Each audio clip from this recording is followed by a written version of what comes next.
मतलब लोग अच्छे से कमा तो पाते हैं, बट वो उसको पैसे को संभाल क्यों नहीं पाते? Why is it like people struggle with money when they really like they are earning quite well, reasonably well. या तो स्वाति जी, स्कूल में हमें मैथ्स तो सिखाया जाता है, लेकिन पॉकेट मनी जब मिलती है स्कूल में, उसको कैसे स्पेंड करना है, उसको कैसे मतलब कितना कहाँ स्पेंड करना है, ये चीज़ सिखाई नहीं जाती है। और हाँ, हमारे फैमिलीज़ में भी, इंडियन फैमिलीज़ में जब हम देखते हैं तो पैसे की बात खुल के फैमिली में होती नहीं है। राइट। तो इसीलिए right. लोग मतलब कमा तो लेते हैं, लेकिन कैसे उस कमाई से क्या करना है वो लोगों में क्लैरिटी नहीं होती है। पैसा अभी भी, जैसे हम बच्चों के सामने पैसे की बातें नहीं करते हैं, बड़ों के सामने भी बातें नहीं करते, एक्सपेंसेस करते हैं। हम क्यों रिक्शा में जाते हैं, पैदल नहीं जाते हैं? क्योंकि हमें टाइम बचाना है ना। Right, तो right. आप पैसे नहीं बचा पाते, आप टाइम बचाते हो। तो ये चीज बहुत हाँ, समझ के ये अगर आपका कंसेप्ट क्लियर है कि या तो हम पैसे बचा सकते हैं या तो हम टाइम बचा सकते हैं, और जब आप पैसे बचाते हैं ना, आप फ्यूचर में अपना टाइम बचाने के लिए अभी से इन्वेस्ट करते हैं। ओके। दूसरी चीज कि जितना आप ज्यादा समय देते हो, अगर दो जन हैं, दोनों जन सेम, एक जन 25 की एज में सेविंग स्टार्ट करता है, सेम से for example 5,000 rupees per month, and वही एक हम्म, दूसरा पर्सन है जो 35 की एज में स्टार्ट करता है, सेम अमाउंट। ओके, चाहे ज्यादा हम्म, भी अमाउंट करे, डबल भी अमाउंट हम्म, करे, बट जो जिसने 25 की एज में स्टार्ट किया है ना, उसके पैसे ज्यादा हम्म। ग्रो होंगे, क्योंकि उसने 10 साल ज्यादा समय दिया अपने निवेश इन्वेस्टमेंट को ग्रो होने के लिए। तो ओके। हम नमस्ते सभी को। आज कुछ तो बात है कि श्रृंखला में आगे बढ़ रहे हैं। आज हम मिलने जा रहे हैं दीप्ति जी ठक्कर, दीप्ति जी भाटी ठक्कर। अ, आप एक चार्टर्ड अकाउंटेंट है, और आज हम जिस टॉपिक पे बात करने वाले हैं वो है money habits everyone should know. सभी को ये जानना चाहिए कि अपने पैसे को कैसे संभाला जाए। राइट? आप बहुत अच्छे लग थैंक यू। रहे हो। दीप्ति जी के बारे में कुछ कहना चाहती हूँ कि she is been working in companies like Deloitte, PwC and all for more than 12 years. और करीब आई थिंक अगस्त 2019 में उन्होंने खुद का एक फर्म स्टार्ट किया, ठक्कर एसोसिएशन एसोसिएट्स के नाम से। And she has been educating people and helping them to, I would say, take care of their finances very well. And I have got this opportunity to talk to her today. Welcome, Dipti ji. Thank you I Swati think ji. Yes, we can come down to the questions. Is that yes, okay with you? Yes, yes ma'am, Yeah. That's fine. Uh, Dipti ji, ये पूछना चाहती हूँ मैं कि why why do you think money, मतलब लोग अच्छे से कमा तो पाते हैं, बट वो उसको पैसे को संभाल क्यों नहीं पाते? Why is it like people struggle with money when they really like they are earning quite well, reasonably well? या तो स्वाति जी, स्कूल में हमें मैथ्स तो सिखाया जाता है, लेकिन पॉकेट मनी जब मिलती है स्कूल में, उसको कैसे स्पेंड करना है, उसको कैसे मतलब कितना कहाँ स्पेंड करना है, ये चीज़ सिखाई नहीं जाती है। और हाँ, हमारे फैमिलीज में भी, इंडियन फैमिलीज में जब हम देखते हैं तो पैसे की बात खुल के फैमिली में होती नहीं है। राइट। तो इसीलिए right. लोग मतलब कमा तो लेते हैं, लेकिन कैसे उस कमाई से क्या करना है वो लोगों में क्लैरिटी नहीं होती है। पैसा अभी भी, जैसे हम बच्चों के सामने पैसे की बातें नहीं करते हैं, बड़ों के सामने भी बातें नहीं करते हैं कि हमारे पेरेंट्स को स्ट्रेस हो जाएगा एंड ऑल ऑफ दैट। तो वो एक रीजन है। हम पैसे कमाना चाहते हैं, बट क्यों कमाना चाहते हैं, इस लक्ष्य का मतलब पर्पस ऑफ मनी क्लियर नहीं होता है बहुत बार लोगों में। तो लोग ये समझते हैं कि मेरा गोल क्या है, पैसे कमाना, एक्स इतने लाख कमाने हैं या इतने करोड़ कमाने हैं, ये सोचते हैं लोग। बट क्यों कमाने हैं हम्म, पैसे, उसका कोई मतलब पर्पस ही नहीं है क्लियर। ओके। तो ये जानना बहुत जरूरी है कि पैसा गोल नहीं है, बट हमारे जीवन के जो दूसरे गोल्स हैं, उसको हमको अचीव करने में पैसे हेल्प करता है। मान लीजिए आपको बहुत घूमने का शौक है, तो आपको ट्रैवल करना है, तो आपको पैसे की जरूरत पड़ेगी। राइट। तो हम्म, पैसा पैसा आने से आप ट्रैवल करोगे ऐसा जरूरी नहीं है। बट आप पैसे क्यों कमा हम्म, रहे हो, अगर आपका उद्देश्य है क्लियर, तो it will bring in lot of clarity. है ना। तो पैसे का दूसरा ऑब्जेक्टिव मेन तो ये है कि आपको वो सिक्योरिटी देता है, ओके, और फ्रीडम हम्म। देता है। फ्रीडम किस बात का? Hmm. Freedom of choice. Okay, आप छुट्टियां हम्म। मनाने लंदन भी जा सकते हैं, आप छुट्टियां मनाने लद्दाख भी जा सकते हैं, और छुट्टियां मनाने आप लोनावला भी जा सकते हैं। ओके, हम्म। आपके पास कितने पैसे हैं वो उस हिसाब से आपका डेस्टिनेशन डिसाइड होगा। तो बेसिकली कहने का मतलब ये है कि फाइनेंशियल फ्रीडम जो हम बोलते हैं, तो it is basically freedom of choice, okay, जो पैसे से आता है। तो इसीलिए पैसे संभालना सीखना आज के दिन में बहुत ज्यादा इम्पोर्टेंट है। या I mean you mean to say कि financial literacy is important today yes in day to yes day life. Yes yes, and दूसरा और एक रीजन वाई इट्स इम्पोर्टेंट है, हमारी प्रीवियस जनरेशन के पास बहुत कम ऑप्शंस थे इन्वेस्टमेंट के लिए। ओके, पोस्ट ऑफिस की कुछ स्कीम्स थी, बैंक में एफडीज थे, बैंक के एफडीज में प्रीवियस जनरेशन को डबल डिजिट मतलब 10-12% एफडीज में मिल जाता था। ओके, तो हाँ। मैं तो फिर उनको दूसरे ऑप्शंस भी नहीं थे, एंड देन उनके उससे में काम चल जाता था। आज के दिन में हमारे पास नंबर ऑफ ऑप्शंस बहुत ज्यादा है इन्वेस्टमेंट्स के लिए। ओके, जैसे म्यूचुअल फंड्स हाँ। है, शेयर्स है, ओके, फिर एफडीज है, बॉन्ड्स हैं, बहुत सारी चीजें, नंबर ऑप्शंस, वैरायटी बहुत ज्यादा हो गई है। तो इसीलिए आपके लिए कौन सा सूटेबल है, क्या है, कैसे चीजें फंक्शन करती है, कौन से इन्वेस्टमेंट में क्या रिस्क है, ये सब जानना, क्योंकि चॉइसेस बढ़ गई हैं, और भी ज्यादा इम्पोर्टेंट हो गया है।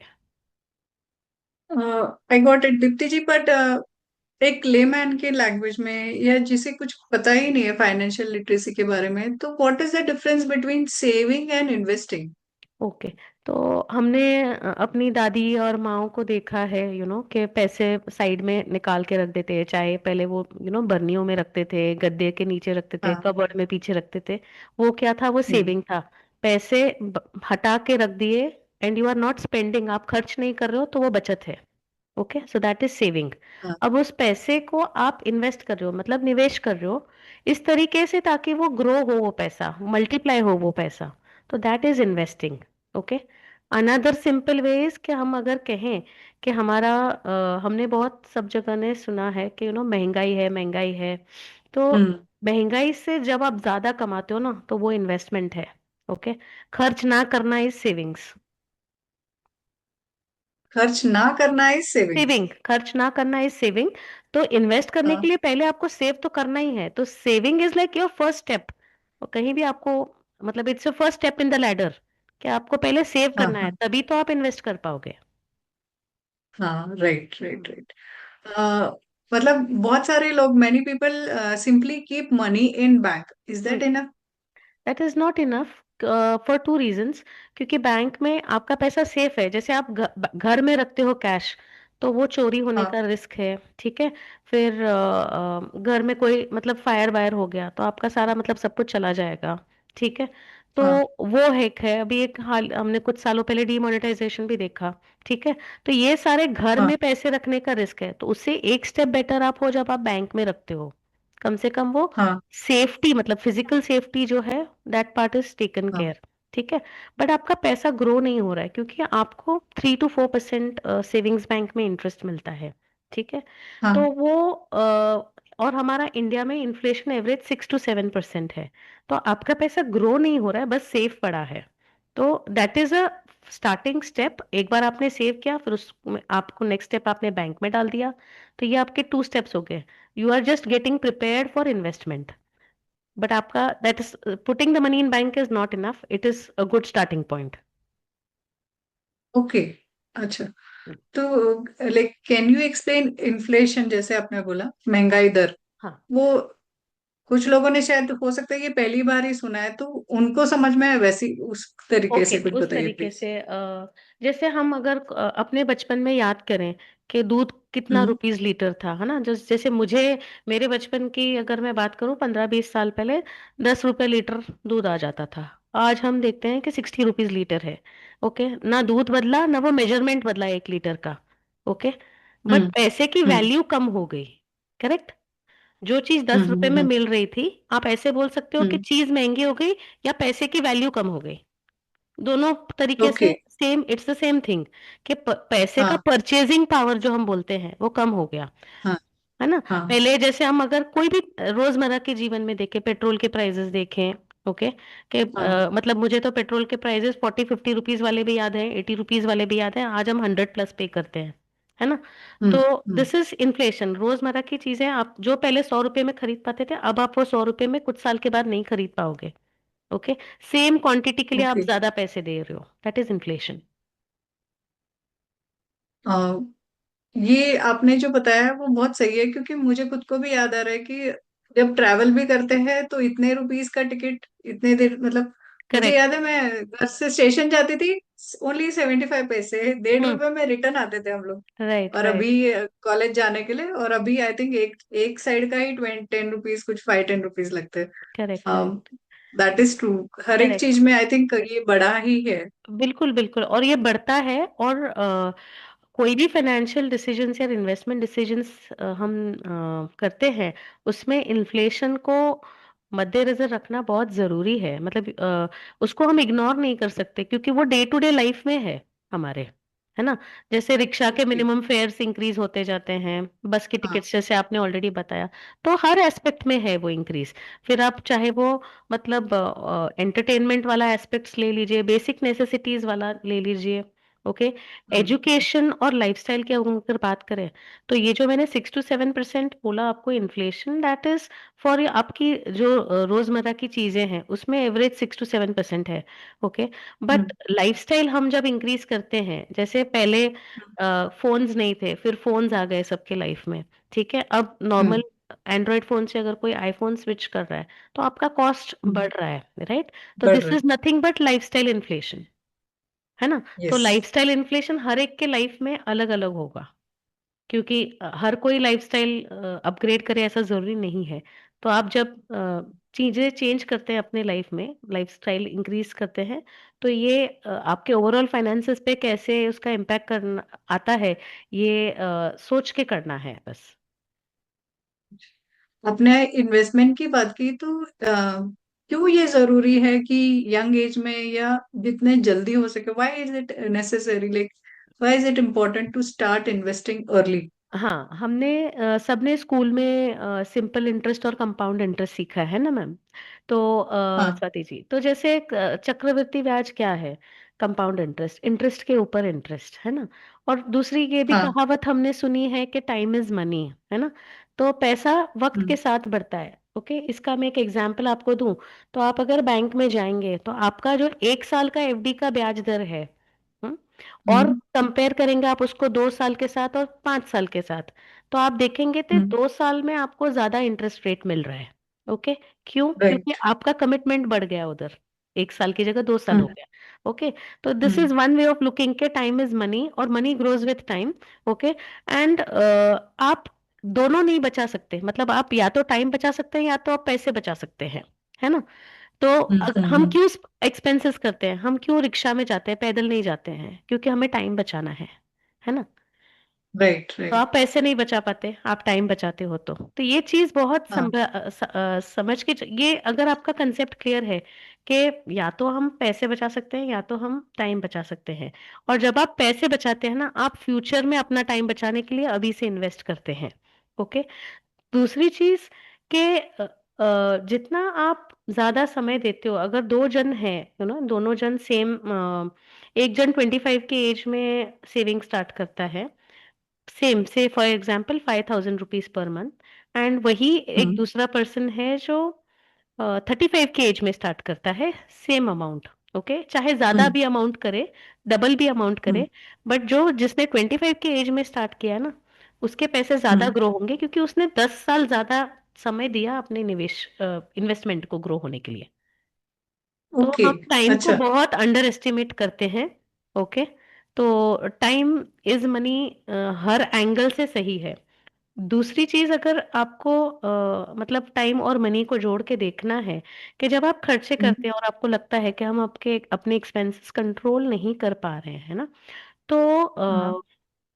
आप उसको ऐसे देखिए कि आपकी जो इनकम है, और आप जितने घंटे काम करते हैं, है ना, तो उसको आप हम्म। अपनी इनकम को divided by number of hours करेंगे, तो आपका आवरली इनकम क्या है वो आपको पता चलेगा, ओके। सपोज मान लीजिए ओके। आपका आवरली इनकम 500 रुपीज है, है ना?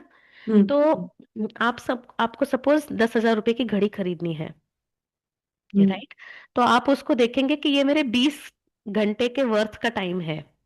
Okay, so I am dividing ten oh, thousand by 500 rupees per hour. तो वो घड़ी का cost is 20 hours of your time. Oh, If you start measuring your expenses in the in terms of the time that you take to earn that money, I think it will automatically help कि आप अपने खर्चे control कर पाए।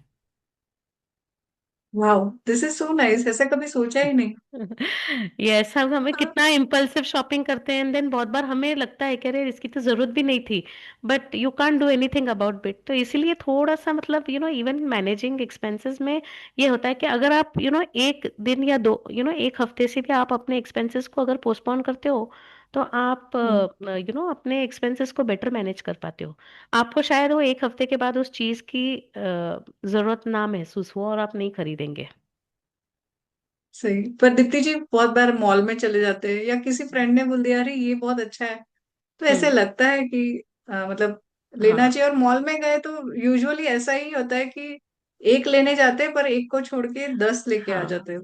तो इसको manage करने के लिए ना बजटिंग सिंपल अगर हम समझ सकें कि अपनी जो इनकम है ना, तो हम्म उसको हम अगर 4 हिस्सों में बांट दें, है ना, कि एक है कि बेसिक नीड्स के लिए जो हमारा खाना पीना, ईएमआई, रेंट, घर का सारा ये सब कुछ आ हम्म जाता है। ठीक है, तो वो एक हम्म अपनी बास्केट हो गई या बकेट हो गई एक्सपेंसेस की। हाँ, ठीक है ना? तो इसमें कितना जाना है चाहिए अपना 50 to 60%। 60% से ज्यादा होना नहीं चाहिए, बट 50% आप अगर स्टिक कर पाए तो अच्छा है। मतलब आपकी अगर आमदनी 10,000 है तो 5,000 में आपका सब कुछ ये सारा होना चाहिए। हो ओके, जाना मैनेज। चाहिए। ओके, एंड हाँ। नेक्स्ट सेकंड बास्केट आती है कि आपका इन्वेस्टमेंट कितना होना चाहिए लॉन्ग टर्म के लिए, है ना? जैसे आपकी रिटायरमेंट के लिए या बच्चे हैं तो बच्चों के एजुकेशन के लिए। तो कम से कम 20% of your income long term goals के लिए आपको हटा के रखना है या उसको निवेश करना है ना? तो ये हम्म। हो गया सेकंड बकेट। थर्ड बकेट आता है आपका, ये जो भी हमें हम घूमने जाना चाहते हैं, कहीं ट्रिप्स पे जाना चाहते हैं, मूवीज जाना हम्म चाहते हैं, या कुछ ऐसी हम्म चीजें हैं जैसे फॉर एग्जांपल घर में कुछ गैजेट्स हमको रिप्लेस करने हैं। ओके, हम्म टीवी मोबाइल फ्रिज चेंज करना है, ये एग्जाम्पल है। तो ये हम्म, चीजें के लिए हम प्लान करके करते हैं, राइट? ट्रिप आप ऐसे ही उठ के नहीं चले जाते, आप प्लान करके जाते हो, राइट? तो ये हम्म, सारी चीजें के लिए आपका 20% should be your another budget. Okay, okay. तो ऐसा ये थर्ड बकेट हो गया। फिर आपका फोर्थ बकेट आता है कि आपको और कुछ जैसे चैरिटी करना है। ओके, आपके खुद के करियर ग्रोथ के लिए कुछ करना है, तो उसके लिए भी आप बाकी का 10-15% जितना कर सकते हैं मैनेज उससे। और जो अचानक से खर्चे आ गए कभी यस कुछ यस मतलब। यस, वो भी हाँ। इमरजेंसी फंड के लिए भी उसमें से हम निकाल के रख सकते हैं। तो इमरजेंसी फंड तो होना ही चाहिए, बट नॉर्मली ये एलोकेशन ऐसा अगर आप स्टिक कर पाते हैं कि 50% के अंदर आपके जो बेसिक नेसेसिटीज हैं उसमें मैनेज कर रहे हैं, फिर बाकी 20% हम मैनेज कर रहे हैं अपने जो वांट्स बोलते हैं हम, कि हमारी इच्छाएं हैं कि हम ये लें हम वो लें। ओके, यहाँ जाए वहाँ जाए। ओके, किसी को हमें अच्छा बड़ा गिफ्ट देना है, जो भी है जो एक्सपेंसेस आप प्लान करके कर सकते हैं, वो आपका 20% के बकेट में आपका आ सकता है। बाकी का 20% आप चैरिटी बोले या जो भी आपको दूसरे इंटरेस्ट हैं, हॉबीज है, उसके लिए कर सकते हैं। बाकी 20% it's like your investments. So that is what it is, या। Okay. many people say that they will start saving their income when their income increases, कि भाई मेरी सच में अच्छी कमाई तो हो जाए अच्छे से फिर मैं कुछ सोचूं। हम्म। तो उसके लिए क्या कहना चाहोगे आप? ये, क्योंकि बहुत सारे लोगों को लगता है ना कि मेरा ये गोल है, मैं अभी तक तो वहां पहुंचा ही नहीं, तो मैं कहाँ सेव करने लगूं। ये बात तो आपकी बिल्कुल सही है, और ऐसे बहुत सारे क्लाइंट्स से मेरा मिलना होता है, और मैं इसमें दो दो एस्पेक्ट्स बताना चाहूँगी कि बचत करना और इन्वेस्टमेंट करना एक आदत है। ठीक है, तो कितने से आप स्टार्ट कर रहे हो, कितनी आपकी इनकम है, उससे एक्चुअली उसका कोई लेना देना नहीं है। ओके, आप अपने पॉकेट मनी से भी सेव कर सकते हैं। ओके, फॉर हम्म एग्जाम्पल आपकी 500 पॉकेट मनी है, ओके। और हम्म, आपने सोच लिया कि मैं 50 भी हटा के रख दूं, 50 रुपया, है ना? हम्म, तो भी आप स्टार्ट कर रहे हो, यू आर स्टार्टिंग विथ, कितने से स्टार्ट कर रहे हो वो कभी भी इंपॉर्टेंट नहीं है ना? It is about getting started and bringing that discipline, कि मुझे बचत करने की आदत है। तो बचत एक आदत है, उसमें आपकी कितनी इनकम है, ज्यादा है कम है, उससे कोई लेना देना नहीं है। आपको इसलिए एक परसेंटेज पकड़ के शुरू करना है। आप शुरू कभी भी 20% से नहीं कर पाएंगे। ओके। स्पेशली अगर आपकी अच्छा। इनिशियल ईयर्स में करियर में इनकम कम है अगर, तो आप हम्म, शुरू में शायद नहीं कर पाए। आपकी कभी कभी फैमिली सिचुएशंस भी हो सकती हैं कि आप नहीं कर पाए। बट एक आदत बना लीजिए कि जितना है उसमें से 2%, 3%, 5% उससे शुरू करिए, and gradually target to reach 20%। एक वो बात हो गई। दूसरी बात है कि एक ही व्यक्ति, मतलब हम अगर दो व्यक्ति की बात देख, दो व्यक्ति को हम अगर कंपेयर करें, तो सबके पैसों के रिलेटेड एक्सपीरियंसेस लाइफ के अलग होंगे। ओके। कोई पैसा बहुत, कोई पर्सन कोई कॉन्फिडेंटली स्टॉक मार्केट में इन्वेस्ट करता है, म्यूचुअल फंड्स में इन्वेस्ट करता है। कोई पर्सन बिल्कुल उस एंगल में सोचता भी नहीं है। करेक्ट। तो हम ये हम्म, कह सकते हैं कि पैसे से भी हमारे कुछ जुड़े इमोशंस होते हैं, है ना?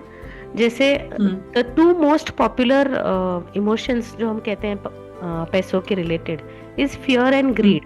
फियर मतलब डर। ओके। फियर ऑफ लूजिंग चला ऑल्सो, नहीं जाए। हाँ, चला नहीं हाँ, जाए, फियर। एंड हम्म, दूसरा इज ग्रीड, कि मुझे और चाहिए, मुझे और चाहिए। ओके। हाँ, इतने में इतने 10%, 12% रिटर्न से मेरा क्या होगा?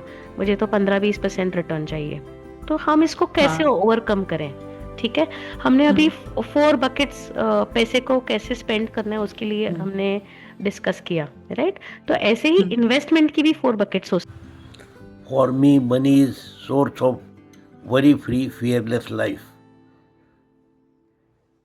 For saving, I keep my expenses within my income. Am a very bad saver. I was, not am.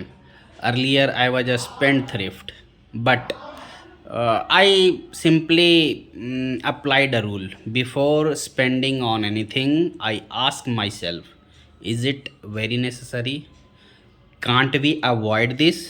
And in this way, I am saving. Earlier, I used to purchase a lot of books, unnecessary things, so many things. Now I started asking myself whether it is necessary, yes or no. If yes, then purchase. If no, it should not be purchased.